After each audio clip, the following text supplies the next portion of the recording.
இப்போ உங்கள சுற்றியுள்ள பொருட்களை கொஞ்சம் கவனிச்சு பாருங்க. நீங்க உட்கார்ந்திருக்க அந்த நாற்காலி, உங்க கையில இருக்கிற போனு, இல்லனா உங்களையே ஒரு கண்ணாடியில பாருங்க. பார்த்தாச்சு. எல்லாமே ரொம்ப சாதாரணமா தொட்டு உணரக்கூடிய பொருட்களா தானே தெரியுது. ஆமா, கரெக்ட். இவையெல்லாம் திடமான, எடை கொண்ட பொருட்கள்னு தானே நீங்க நினைக்கிறீங்க. ம் நாமும் அப்படிதான் பல வருஷமா நம்பிக்கிட்டு இருக்கோம். ஆனா நவீன குவாண்டம் அறிவியலும் சரி, பல 100 வருஷ பழமையான தத்துவமும் சரி, ஒரு ஆச்சரியமான விஷயத்த சொல்லுது. அதாவது நாம வெறும் திடப்பொருள் மட்டும் கிடையாது. நாம பிரபஞ்சத்துல வீசுற ஒரு அலை அப்படின்னு சொல்றாங்க இல்லையா? ஆமாங்க. நீங்க ஒரு வேவ், அதாவது அலை அப்படின்னு சொன்னா உங்களால நம்ப முடியுதா? இன்னைக்கு நம்ம ஆழ்ந்த அலசல் நிகழ்வுல இந்த அற்புதமான தலைப்பை பத்தி தான் பேச போறோம். இயற்பியல் உலகையே புரட்டி போட்ட அலை மற்றும் துகள் இரட்டைத்தன்மை பத்தி அலச போறோம். கண்டிப்பா. இது கேக்குறதுக்கு ஒரு சயின்ஸ் ஃபிக்ஷன் படம் மாதிரி தோணலாம். ஏன்னா நாம அன்றாடம் பாக்குற உலகம் ரொம்ப திடமானது. ஒரு சுவத்துல முட்டினா நமக்கு வலிக்குது. அப்படி இருக்கும்போது நாம எப்படி தண்ணியில மிதக்கிற அலை மாதிரி இருக்க முடியும்னு ஒரு கேள்வி வரும்.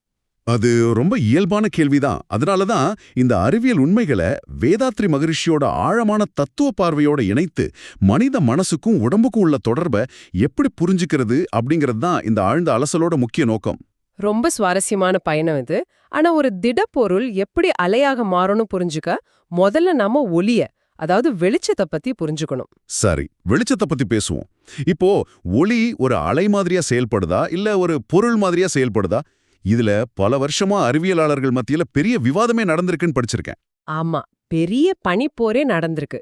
ஐசக் நியூட்டன் பாத்தீங்கன்னா ஒளி சின்ன சின்ன துகள்களோட தொகுப்பு, அது மணல் துகள்கள் மாதிரி பயணிக்குதுன்னு சொன்னாரு. ஆனா கிறிஸ்டியன் ஐஜின்ஸ் மாதிரி அறிஞர்கள் இதை ஏத்துக்கல. ம் அவங்க ஒளி தண்ணில உருவாகுற அலைகள் மாதிரி பரவுதுன்னு வாதாடினாங்க இல்லையா?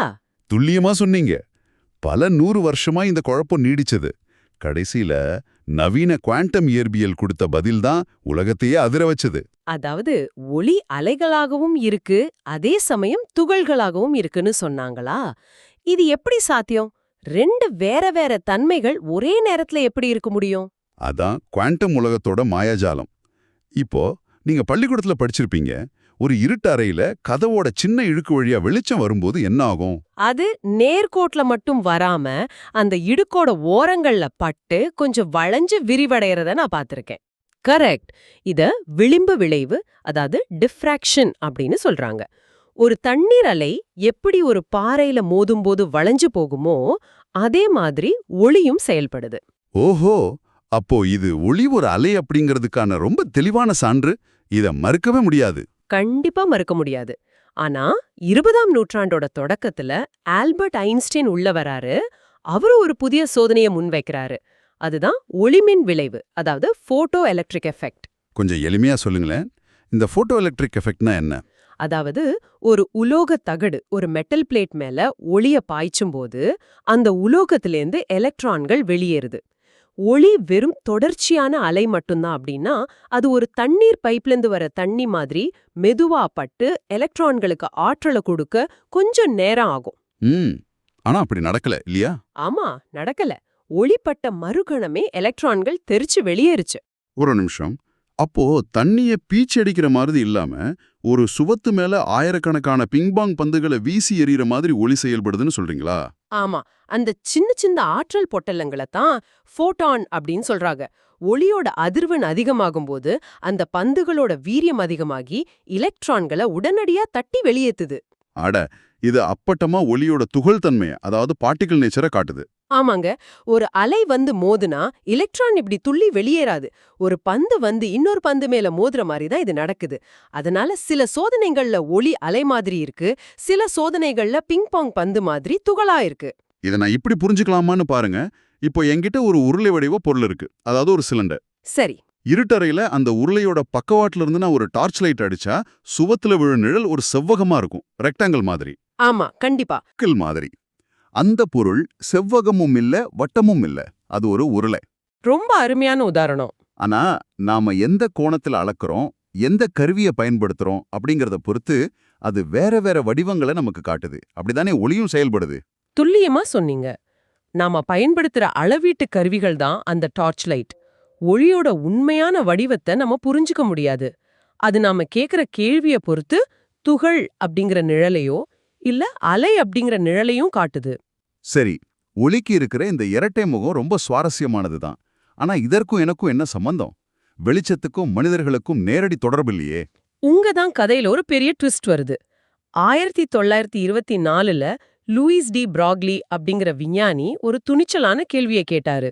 என்ன கேள்வி அது? இயற்கை எப்பவுமே ஒரு சமநிலையை விரும்பும் தானே? ஒளி என்ற அலை சில நேரங்கள்ல துகளா மாற முடியுதுன்னா ஏன் துகள்களா இருக்கிற பருப்பொருட்கள் அலைகளா மாறக்கூடாதுன்னு கேட்டாரு. அதாவது ஒளிக்கு ரெண்டு தன்மை இருக்கும்போது இந்த நாற்காலி, மேஜை, பந்து, மனிதன் என எல்லாத்துக்கும் ஏன் அந்த இரட்டை தன்மை இருக்கக்கூடாதுன்னு வாதாடினாரா? ஆமா, அன்றைய அறிவியல் சமூகம் இதை கேட்டு அதிர்ந்து போச்சு. அவரை பைத்தியக்காரன் கூட சில பேர் நினைச்சாங்க. ஆனா ஐன்ஸ்டீன் இதை ஏத்துக்கிட்டாரு இல்லையா?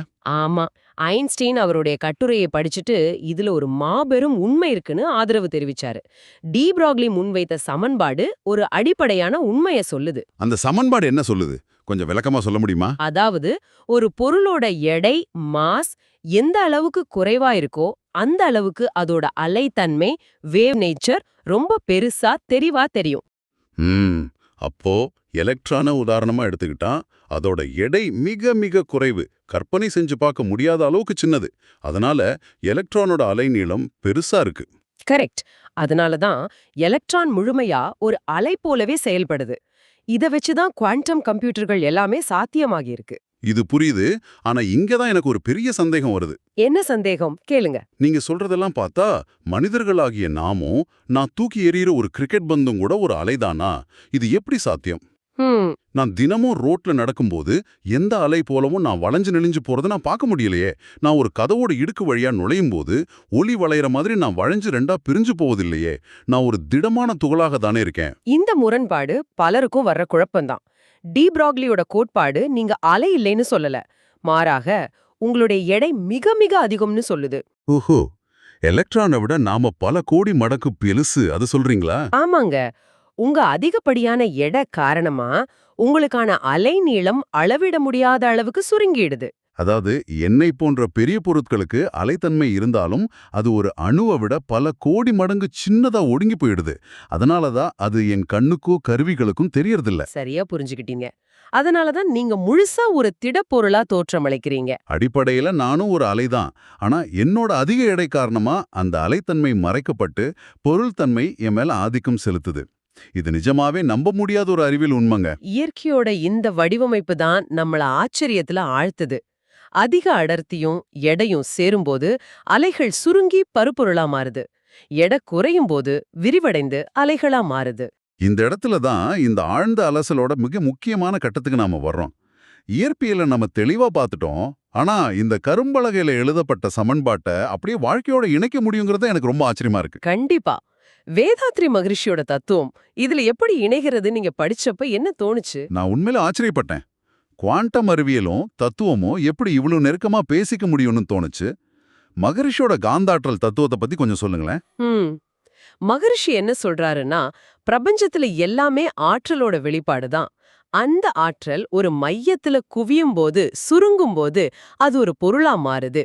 அதாவது அடர்த்தியான பருப்பொருளா மாறுது. அதே ஆற்றல் விரிவடையும் போது அது அலையா மாறுதுன்னு சொல்றாரு. அடா, இது அப்படியே டி பிராக்லியோட கோட்பாடு மாதிரி இருக்கே. எடை அதிகமா இருந்தா அலைத்தன்மை சுருங்கி போய் துகளாயிடுது. எடை குறையும் போது ஆற்றல் விரிவடைந்து அலையாயிடுது. ஆமா, அதேதான். அறிவியலும் மெய்ஞானமும் வேற வேற காலகட்டங்கள்ல வேற மொழிகள்ல சொல்லப்பட்டாலும் ரெண்டும் ஒரே மையப்புள்ளியை தான் சுட்டி காட்டுது. இது அறிவியலுக்கும் ஆன்மீகத்துக்கும் நடுவுல இருக்கிற ஒரு அற்புதமான பாலம். மனிதனோட உடம்புக்கும் மனசுக்கும் இத மகரிஷி எப்படி பொருத்தி பார்க்கறாரு? மனிதன் என்பவன் உடல் அளவிலே பொருளாகவும் மன அளவிலே அலை போலவும் இயங்குறான் அப்படிங்கிறது தான் அவரோட ஆழமான பார்வை. ஒரு நிமிஷம், நான் இங்க ஒரு கேள்வி கேட்டே ஆகணும். நாம கொஞ்சம் கவனமா இருக்க வேண்டிய இடம் இது. சொல்லுங்க, என்ன கேள்வி? டி பிராக்லி கோட்பாடு எலக்ட்ரான், பந்து மாதிரியான எடை கொண்ட பொருட்களுக்கு மட்டும்தானே பொருந்தும். மனசுக்கு எடை கிடையாது. அதனால அது அறிவியல் சமன்பாட்டோட நேரடியாக முடிச்சு போடுறது கொஞ்சம் போலி அறிவியல், அதாவது சூடோ சயின்ஸ் மாதிரி தெரியலையா? இந்த சந்தேகம் வர்றது ரொம்ப நியாயம்தான். ஆனா நாம இங்க மனச ஒரு இயற்பியல் சமன்பாட்டுக்குள்ள திணிக்கல. அந்த எம் அப்படிங்கிற எடைக்காக மனச ஒரு எண்ணா மாத்தல. அப்போ இதை எப்படி புரிஞ்சுக்கிறது? மகரிஷி குவாண்டம் இயற்பியலோட இயங்குமுறைய ஒரு மிகச்சிறந்த உருவகமா, அதாவது ஒரு மெட்டஃபரா பயன்படுத்துறாரு. பௌதீக எடையானது எப்படி அலைத்தன்மைய சுருக்குதோ, அதே மாதிரி மனதளவுல நாம ஏற்கும் அகந்தை அல்லது பற்று என்ற உளவியல் எடை நம்ம சிந்தனை அலைகளை குறுக்கிடுதுன்னு சொல்றார். ஓ, இப்ப நல்லா புரியுது. இது நேரடி இயற்பியல் இல்ல, ஆனா இயற்பியல் சொல்லும் அதே தர்க்கத்தை, அதே லாஜிக்க மனித உணர்வுகளுக்கு பொறுத்துறது. ஆமா, சரியா சொன்னீங்க. உடலால் நாம ஒரு சின்ன அறையில அடைப்பட்டிருக்கலாம். நம்ம உடம்பால ஒரே நேரத்துல 2 இடத்துல இருக்க முடியாது. இது பொருளோட எல்லை. நாம ஒரு நாற்காலி மேல மோதுனா நமக்கு வலிக்குது. இது நம்மோட துகள் நிலை. கரெக்ட். ஆனா நம்ம எண்ணங்களுக்கு அந்த எல்லைகள் கிடையாதே. அது ஒரே நொடியில பிரபஞ்சம் முழுவதும் பயணிக்க முடியுதே. கண்டிப்பா. நீங்க டிராஃபிக்ல மாட்டிக்கிட்டு இருக்கும்போது உங்களுக்கு வர்ற கோபம், உங்க தேவைகள்னு உங்க சிந்தனை குறுகி போகும்போது நீங்க ஒரு துகளா சுருங்கிடுறீங்க. இன்னொரு துகளோட மோதிக்கொண்டே இருக்கும். அங்க உராய்வு இருக்கும், வலி இருக்கும், எல்லைகள் இருக்கும். ஆனா என் மனசு நான் விரிவுபடுத்தும் போது நிலைமை மாறுது.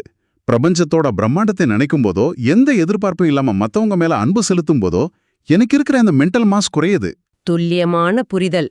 எடை குறைய குறைய நீங்க ஒரு அலையா மாறுறீங்க.